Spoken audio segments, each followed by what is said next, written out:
আপনি যদি আপনার সাম্প্রদায়িক সার্বজনীন মানবতার রাষ্ট্র গড়ে তোলার আহ্বান জানিয়ে মহাশাহাদাত দিবস উপলক্ষে বিশ্ব সুন্নি আন্দোলন বিশ্ব ইনসানিয়াত বিপ্লব ব্রাহ্মণবাড়িয়ার আখাউড়া উপজেলা শাখার উদ্যোগে এক জনসমাবেশ অনুষ্ঠিত হয়। খারাপ ব্যবস্থা দিলে শনিবার বিকেলে আখাউড়া রেলওয়ে জংশন স্টেশনের চত্বরে অনুষ্ঠিত সমাবেশে প্রধান অতিথি হিসেবে বক্তব্য রাখে বিশ্ব সুন্নি আন্দোলন এবং ইনসানিয়াত বিপ্লবের কেন্দ্রীয় নেতা প্রফেসর ডক্টর রবিউল আলম রিয়াম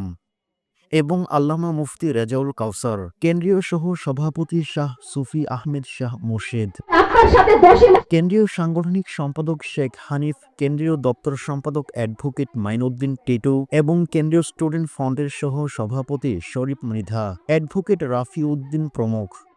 সমাবেশে বক্তারা বলেন, দেশে সন্ত্রাস, খুন, গুম, নিপীড়ন ও যুদ্ধ সংঘাত বন্ধ এবং সব মানুষ এক মানুষ হয়ে আত্মিক ও রাজনৈতিক, মানবিক, অর্থনৈতিক অধিকার প্রতিষ্ঠার লক্ষ্যে মানবিক রাষ্ট্র ব্যবস্থা কায়েমের দাবি জানান।